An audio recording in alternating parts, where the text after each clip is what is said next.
What's up, guys? Welcome to another M-rated episode here with Mark and Manny. 43 years old. Tom Brady On his way to the Super Bowl. on his way to the Super Bowl. That's crazy. At that age, people, I mean, even at their 40s, even before their 40s, Even before. quarterbacks retire, right? They're done. Yeah. They're done. And Tom Fucking Brady. Tim Tebow retired. Yeah, but that's just another case. Aaron Rodgers, too, put a good performance. I mean, we just finished watching the game, and they both performed at a high level. Something really that every fan wanted to see. Yeah. Is this the first time they go heads up like that? This is the first time Tom Brady and Aaron Rodgers, two major big legends, Hall of Famers, both of them. And the postseason. Yeah. NFC title on the line. Damn, it's crazy because we just saw. Well, we looked it up because right away I was like, "What's the oldest quarterback that's ever been to the Super Bowl?" And so I googled it real quick, and the oldest quarterback to be in the Super Bowl has been Tom Brady 2 years ago. He was 41. 41 and now 43. 43, the oldest quarterback to ever go to the Super Bowl. Damn, that is crazy. And I mean, just 2 years apart. I mean, being 41 years old and going to the Super Bowl, and then 2 years later saying, "You know what? I'm not done. I'm gonna go take another team." Because everybody knows Tom Brady, and when you think about Tom Brady, you think about the Patriots, the New England Patriots. Now it's the New England Patriots, Bill Belichick. Mm-hmm. But when you think of Tom Brady now, it's the Tampa Bay Buccaneers. Now he's a Buccaneer. He's a Buccaneer. And that's why I was saying, like, does this ruin Belichick's legacy? Because it's hard now. It's hard. He had Cam Newton. Cam Newton's not bad. A lot of people say he's a little washed up. Yeah. Cam Newton is a good quarterback, but he went in with a coach staff that it's on another level because it's a New England coaching staff. Everybody knew that coaching staff was always making players great. Yeah. And then for Cam Newton to go in and then just finish the season off underperforming. Yeah. I mean, it's the players, not the coaching staff. Yeah, okay. I get what you're saying. Because if you kind of switch that around and you use Tom Brady going into a coaching staff, not as good as a New England coaching staff, the player performed like if he's playing with the New England Patriots again. I get you. You're right. You make a very good point. He made all his teammates better than what they were before the season came in. Mike Evans came in and just performed the whole season like he's never performed. You got Big Rob Gronkowski coming in from the New England Patriots too. Godwin. Fournette, the running back. Leonard Fournette. That was a mid-season. That was like mid-season sign, no? Or was that I think he's been there. I think he started off with but you hear his name more and more now. Yeah. Something that you didn't hear for the past year or two. Mm-hmm. But why? Because he's playing with Tom Brady. The Tom Brady effect. He makes everybody around him better. Yeah. Around sports, we call that the LeBron James effect. The LeBron James effect. Yeah, that's good. I mean, we think we were talking about comparing LeBron James with Tom Brady in today's sports. I think they pretty much they match up. Yeah. Just because they go to another team and then there's like that team is automatically better. Yeah, automatically better. No matter what. There's very few amount of players that could do that. Yeah, very few amount of players that could do that. Few. I think it's rare to see that. I don't think you could say because a lot of quarterbacks, a lot of NBA players, they go to different teams, and just the teams perform at a okay level. Let's say the New Jersey Nets, they're okay. They're not like championship quality, but they do have like several good players. Now they have a roster. Now they have a roster with James Harden just added on. They have a good trio, and maybe we could talk NBA Finals. Yeah. But everybody knows right now the face of the NBA are the Los Angeles Lakers. Oh, for sure. For sure. But let's just stick with football today because it's fucking NFL Sunday. It's a fucking the championships are in. So right now we just saw Tom Brady do what very other few quarterbacks have done. Now we have another game coming up, the Bills against the Chiefs, right? Yeah. Josh Allen versus Patrick Mahomes. That's going to be another good. Because whoever wins, it's two young quarterbacks going up against Tom Brady. Yeah, of course. Tom Brady is he's known for his Super Bowl victories all the time, showing up in Super Bowls. I'm still heartbroken. I'm still not over. Oh, yeah. Manny's wearing his Atlanta Falcons I'm still not jersey, over it, guys. And it I'm still here hurts. wearing, representing the Philadelphia Eagles. Oh, didn't you guys just sign a new coach? Yeah, new coach. Doug Peterson was fired. We added a new head coach to our team, and big questions about Carson Wentz. Is he gonna stay in the Philadelphia Eagles, or Jalen Hurts is gonna take over quarterback? We're not gonna see a lot of activity until probably preseason. Yeah. Who's the new coach? Was it some coach from the Colts, Indianapolis Colts? Indianapolis Colts. Okay. Yeah, I think he was like a quarterback coach. No. Okay, we just signed a new head coach too, and it's what was the running back coach in Tennessee for the past 2 or 3 years. But this whole time where Derrick Henry's been fucking going beast mode, that coach we just signed him as a head coach. You know what? So, I'm gonna look him up because I this season I wasn't really much into football like I have. Oh, well, I mean, this season was hard. You know, it get on and on. You don't know if they're gonna play. You know, if they're not gonna play. Right now, the NBA is going through a lot of that. There's games scheduled, and then out of nowhere they'll be postponed because of COVID protocol. And I mean, I guess it's best that they're being safe, but we'll see how it goes when it gets later into the season, and they gotta. Some teams are going to have more games than others, and they're going to have to figure out how to do the whole record thing correctly. And I think even this year, the playoffs are changing. They're changing the whole, I think, for the NFL and the NBA. But, I mean, I have no idea, to be honest with you guys. Yeah, I mean, everywhere right now in sports, even in hockey season started already early January. That's true. Shout out to my Philadelphia Flyers. So you're just a Philly fan, all around? All around. Celtic, NBA. Oh, Sixers, right? Yeah, the NBA Philadelphia 76ers. I do own Allen Iverson jerseys. Wow. Actually, 2 throwback jerseys. Might be selling them too for a good price because they're throwbacks. They're branded Nike. They're the ones that are the you remember, I don't know. Did you ever see the 76ers wear that blue that sky blue jersey back in the day? Yeah. Those old school jerseys that don't use anymore. And then with the big ass 76ers. The 76ers right across. Yeah, it's we can make money off of that right now, You might be making money off of that in a few years when Julio Jones leaves. If he stays with the fucking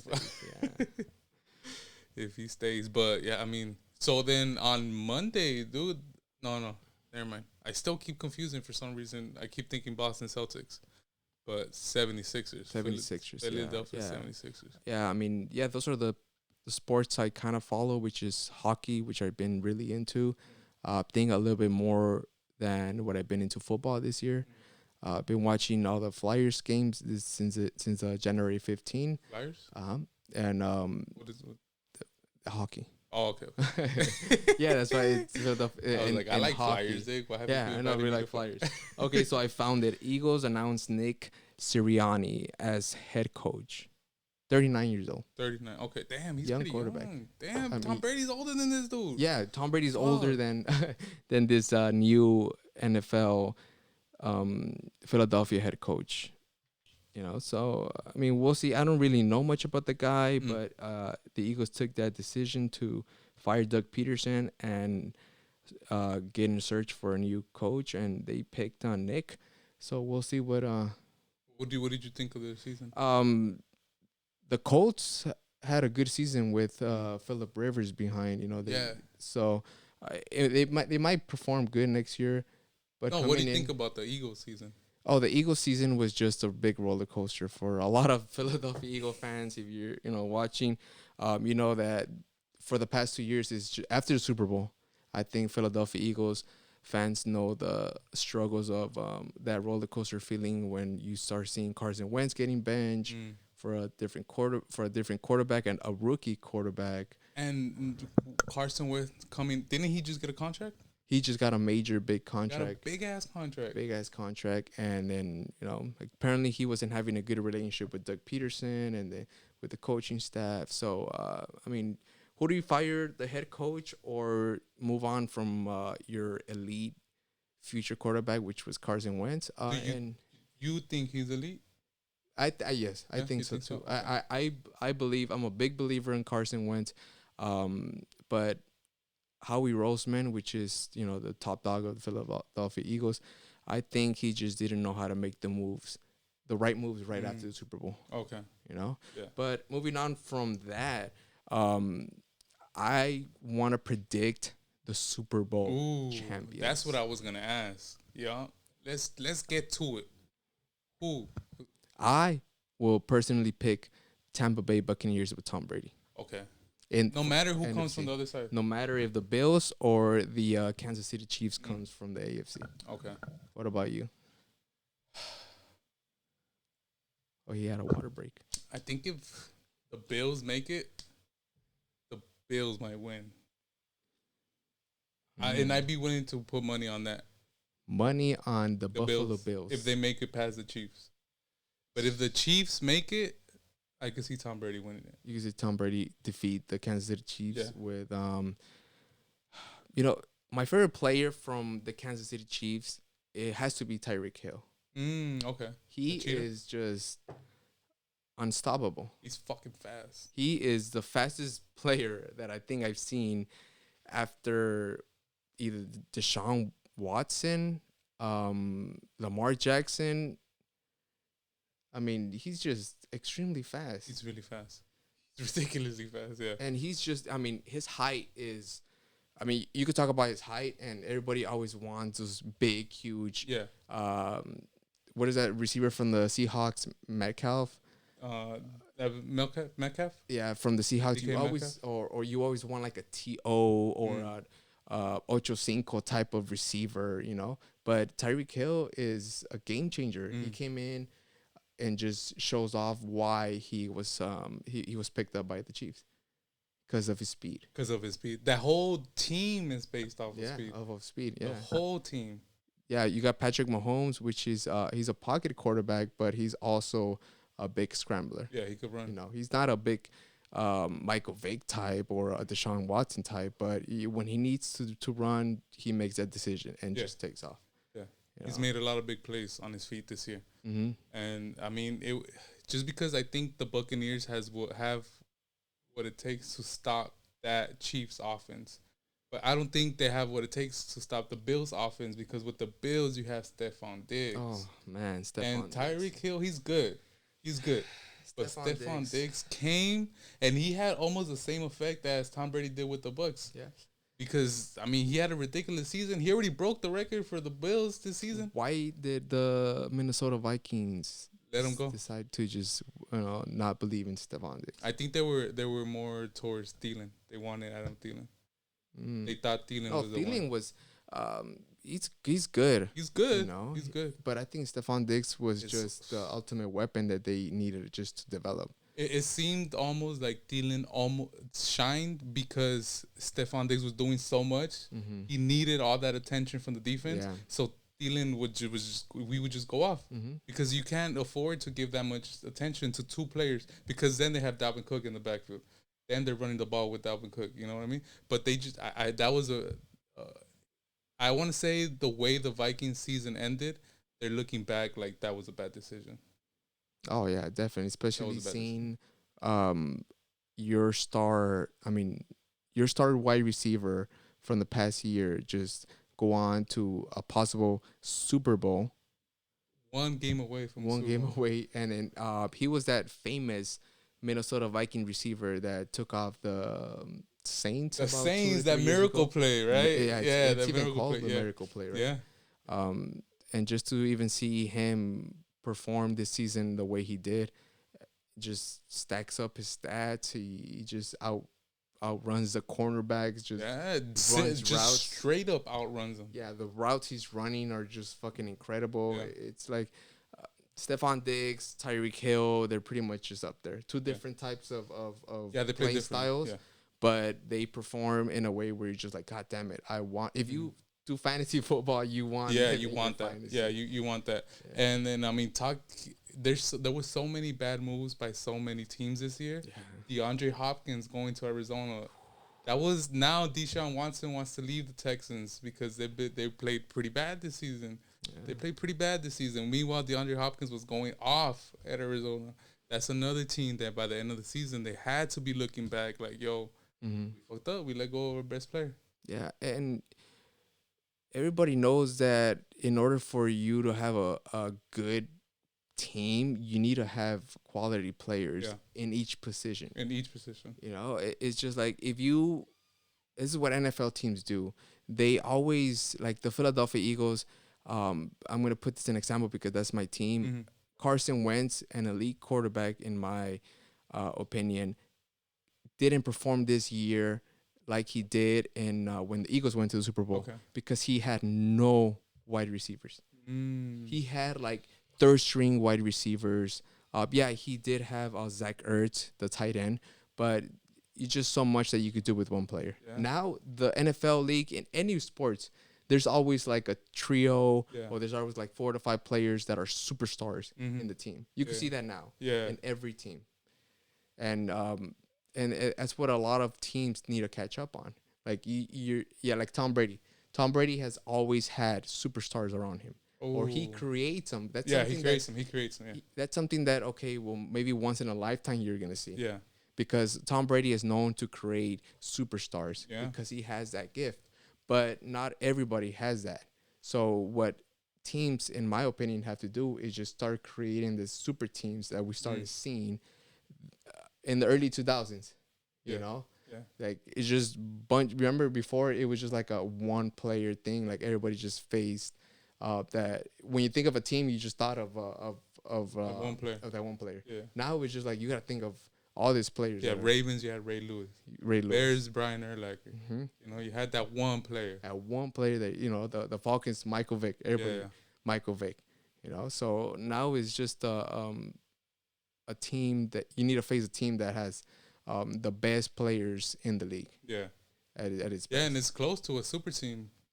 The only ones that right now you can classify is the Bills because I can't think that many other than Stephon. I can't really think of that many. Well, you know, you have Josh Allen. You have Josh Allen. Their defense, they're young, but they're all upcoming superstars. I think their defense is probably the best defense I've seen in the past 2 to 3 years. Is just it's ridiculous. It's like a Baltimore Ravens type of defense.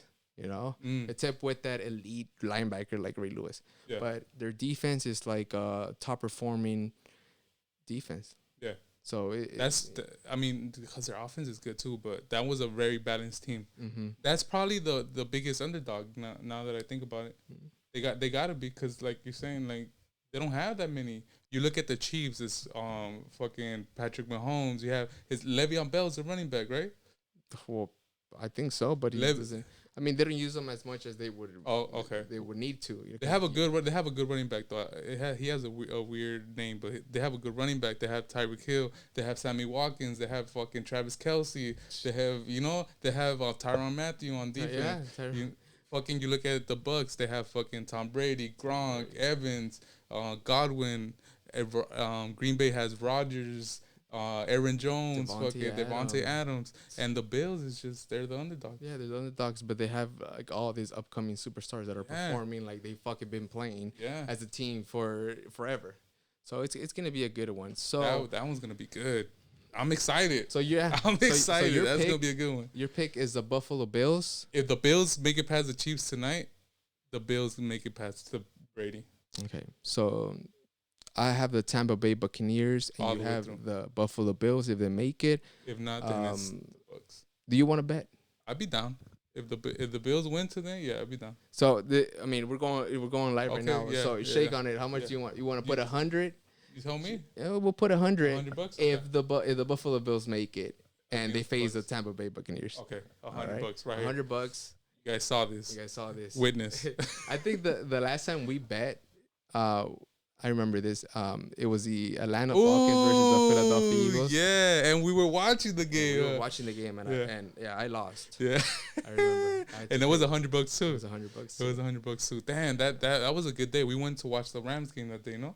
We went to the it was the Rams and Cardinals, I believe. We actually went to the Coliseum out in LA.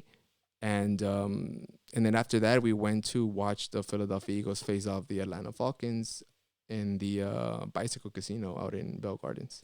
Damn.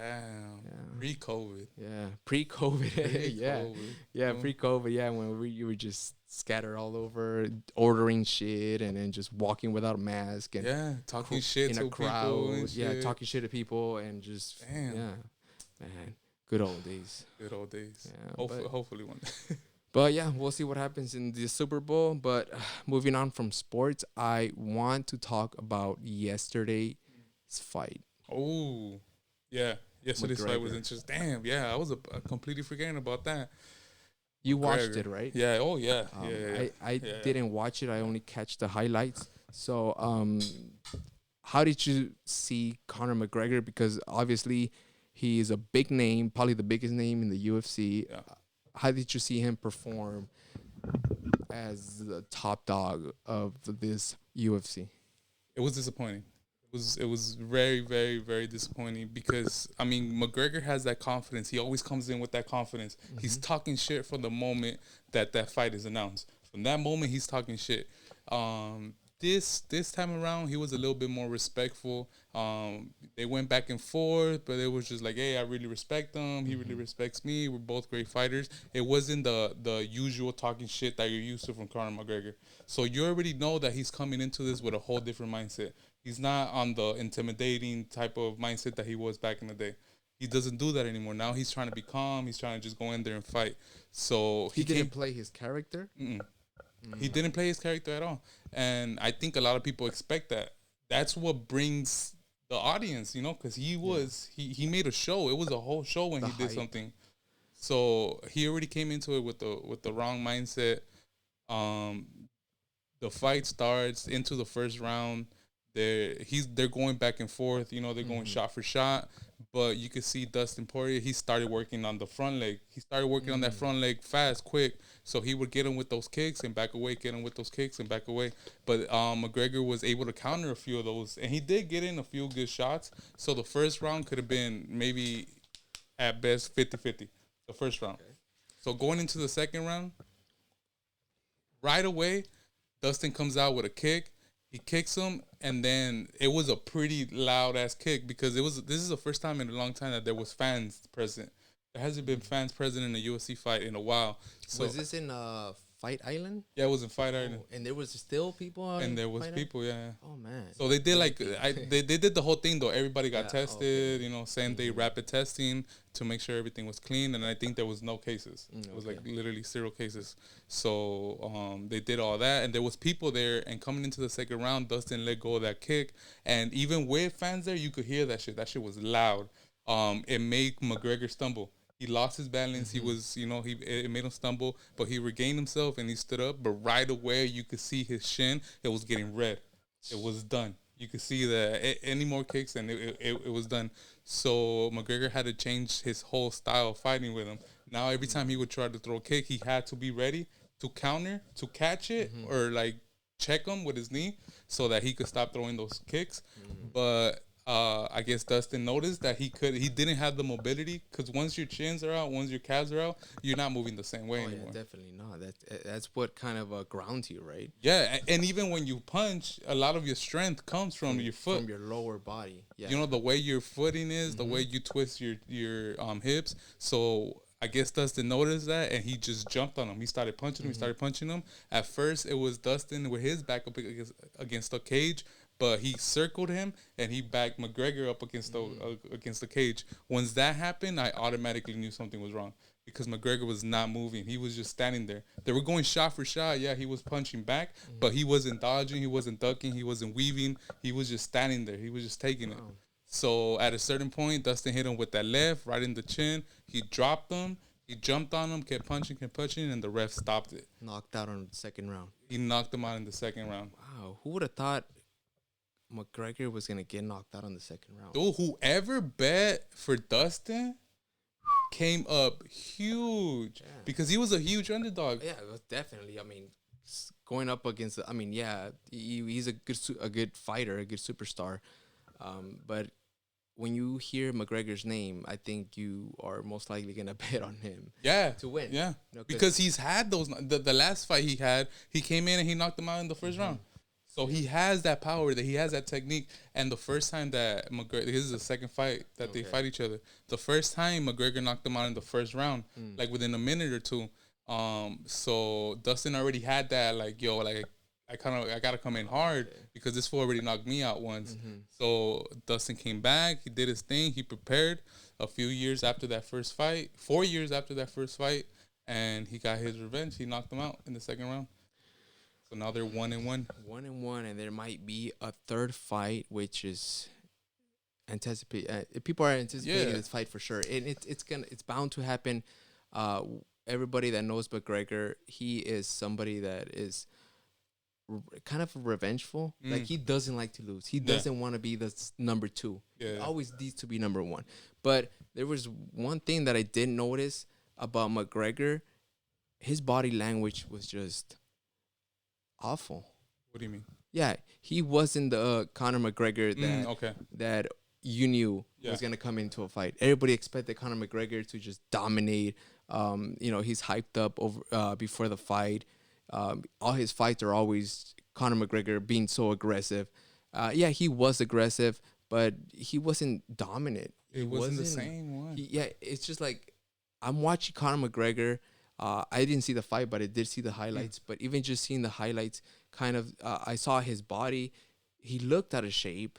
He didn't look like he was hitting the gym or training for this fight. It looked like he came in confident and saying, you know what, I already knocked this guy out.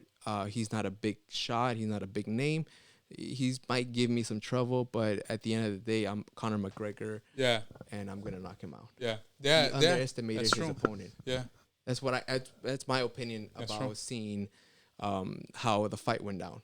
I think Conor McGregor underestimated his opponent. He thought he came in a little bit too cocky, not showing it off, but inside of him, I kind of felt like he was too confident. Cocky. He didn't prepare that well. He didn't. And you see it. Who was the commentator? I don't really know their name. It wasn't Joe Rogan? No, he wasn't there. No. Oh, man. He only does the Vegas, and then if they do it in Texas. Okay. I was expecting Joe Rogan to just... Oh, that would have been amazing. That would have, that would have been amazing. I love when he commentates. Definitely, especially Conor McGregor's fights. I know they had a little dispute about between Conor and Joe. I mean, it was just a little, but I'd be interested in seeing Conor on the Rogan podcast, though. Oh, damn, that would be interesting. Talking about the Joe Rogan podcast, did you see who he had on? Talking about fighting, he had The Undertaker. Oh, that's true, dude. And I was gonna hit you up. Oh man, I was gonna hit you up that same day. As soon as I saw The Undertaker, you gotta catch that. I caught it. I mean, dude, his story is insane. Oh man, his story is insane. The background behind being a professional wrestler is something that I think a lot of us you can't grasp. You never see it. You never see behind the scenes of being a professional wrestler. The sacrifice, the injuries. This guy is literally fighting with a broken hip, replaceable hip. His eye socket. That's the one that really got to me. When he that's started the one. The eye socket. Yeah. When he was fighting with broken. His whole eye socket was broken. It was broken. I mean, it was ridiculous. Yeah, his whole story is insane. That's something that you don't really see, like in NFL or NBA. You know, you pretty much just know that their hamstring is injured, their Achilles, their knees. You know, but eye sockets, hips. I mean, that's crazy. Fucking literally your whole the way you carry your body. Yeah. Literally, it's just like you can't go out and run anymore. You can't walk the same. Nothing's the same. But what I was surprised about The Undertaker talking about the science behind his surgeries, how medicine has just developed so fast, and how he was privileged enough to be part of this new development of medicine. Yeah, because that's what they did with his whole hips, right? Yeah, he said it gave him like 10 more years of wrestling. Wow. You know, because wrestling is a very extremely physical sport, even though, it's acting, but all that acting. They're still doing all these stunts, all these flips. They're still hitting each other. You know, still, the contact is there. Yeah. The slamming is there. Everything that's so physical is present. Even though people are always shaming down wrestling. Oh, that's fake. It's mostly just acting. Yeah, it is. But just the physical work behind it. I mean, it's crazy. Especially the Undertaker being the legend that he is, over 20 years of professional wrestling. Growing up watching him, I mean, I knew he was a person, obviously, but I never would have known the person behind that character of the Undertaker if it wasn't for that podcast. Yeah, because he's a cool ass dude. He's chill. He's like a regular ass fool. Yeah. But like growing up, you watch him in the coffin. Oh, he died. He came back. He's the Undertaker. He's fucking crazy. Dark. He's badass. Yeah. But the whole time, like that's a person. That's just and somebody. And he shares how the Undertaker came to be in his character. With the head of WWE, McMahon, Shane McMahon. It's Vince McMahon, and then his son Shane McMahon, right? Yeah. How he just picked out this character for him, and you're talking about an athlete that is over 6 feet tall. He's 6'8", 6'8", over 300 He's pounds. 300 and something. He is. Yeah, it's a beast. That's a monster, dog. That is a monster. That's a monster. Huge. And to fit a character and they just make it a legend. I mean, a legit legend, because there's very few people that wouldn't recognize the character, the Undertaker. Especially still fighting. I mean, you have in wrestling, pro wrestling here in the United States, you have Stone Cold Steve Austin. You have everybody knows The Rock. But he's more of not that much of a legend, I would say. Okay, I would say he's up there. I would say he's up there. He's not like a Undertaker or a Steve Austin legend. What do you mean? Yeah, he's not up there. Okay. Because he left wrestling for what he does now, acting.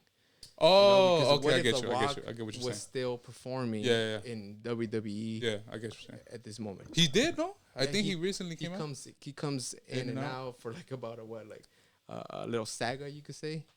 Or a little side episode. But yeah, go catch that podcast. Yeah, that is a good Mark, one. The Undertaker, for sure. It's just unexplainable. It's his whole crazy. Story is it's insane. It's crazy. It's like an hour and a half long or something like that, but it's worth it. It's really good. It's really, really good. Yeah, and it's just amazing how people can just become this, I would say like an idol. Because I'm sure a lot of people in wrestling look up to the Undertaker. Yeah. It kind of like a mentor or some type of an image that they want to duplicate or portray in their career. Yeah, like I want to be that. I want to be that guy. Yeah, I want to make it in that level. I want to make it on that status. Yeah, and it's just it's crazy how sports, in every type of sport, you always have this one legend that is just always shining. Just saw Tom Brady shine. Yeah, we just saw Tom Brady. Yeah, we saw Tom Brady shine. That's what we wanted this whole episode to be about, because there's been so many sports things. Sports are finally like back. Yeah. Back. They're back. So, I mean, we're coming towards the end of the NFL season. The NBA season's like midway almost. Hockey just started. NHL just started. NHL just started. What else? Baseball is about to start. Baseball's coming back. Like in May or something, or June. So we gotta. It's interesting right now. We don't want 2020 to represent the 2021 season for sports, because it was pretty dry last season. It was just weird. The schedule was off. The timing of everything was off. Now really weird. You're getting adapted to okay. There's no fans, and if there is fans, they're limited. So now you're more adjustable to what to expect going to a game, if you're allowed in the States. Yeah. But yeah, we shouldn't let COVID ruin our passion for being sports fans, or just going to a sports event, or just participating in because I know a lot of people do a lot of gatherings when it comes down to Super Bowl, especially. They get a group of their, different friends, different NFL fans, and they just gather up and just throw a big party. Yeah. But now, you have DraftKings too. Yeah. Sporting sporting events too that are betting and shit. So that betting's a move right now because there's a lot of underdogs. Whoever bet last night on Dustin, they came up big. Yeah, They came up big. But I mean, that's that, guys. That's that. There's more sports to watch today. We're about to catch the fucking Bills Chiefs game. Chiefs real fast. We hope you guys had a good weekend. Mm-hmm. Stay up, stay positive, catch all these sports. Distract yourselves a little bit. It's nice to. It kind of feels like we're almost a little bit back to normal. Yeah, it sure is. I mean, also I wanted to say we finally have a new official president. Oh, yeah, that's true. We saw the inauguration come in on the 20th. There's a lot of things that he's signing, a lot of questions that a lot of people are having, COVID questions, stimulus questions. That's true. Minimum wage questions, EDD questions for unemployment. There's just so many questions that are still going to be not answered up until this upcoming month, I believe. Yeah, and that might be what the next episode is about. Yeah, maybe we'll talk about it. But if we're able to gather all this information, because he came in and he started making moves. Literally, he started making moves quick. So all this shit is coming out fast. Yeah, it's fast. So we're able to put some of these things together. Maybe next week we'll give you guys a breakdown of what's happened thus far. Because you're right. I mean, that's something we completely overlooked that because of all this sports shit. Yeah, and it's good because it's been a distraction from all this political BS that's been happening. Yeah, COVID. We're finally starting to see the passion for sports right now, especially NFL, which is, I think it's a big American tradition. Super Bowl. Postseason tradition, seeing even though your team doesn't make it to the playoffs, but you're updating yourself who's winning and who's not. And now hopefully there's no, because I get it, politics is gonna seep its way into everything, but now there's not that aspect of it looming over it, because last year or for the few years. Maybe some teams didn't want to go visit Trump. Maybe some teams didn't want to go do this, and then that turned into like a whole thing. And now we don't have that. We don't have that over our head. You're gonna win. You get invited to the White House. They're probably gonna go. It's not gonna be a whole drama or anything. So this change gives a lot of people. It makes a lot of people more calm because you don't have that weighing over you now. Like, what is this stupid ass gonna do? What is he gonna say now? Yeah, what is he gonna comment in, and it's gonna become a big Twitter thing. So now we could focus on just the sports, like the sport aspect of it, and it's beautiful. It feels nice. It feels good. Other than that, let's go ahead and catch that Chiefs game. Let's do it, guys. Peace out. Stay up. Stay positive, and just stay positive for sure. Peace.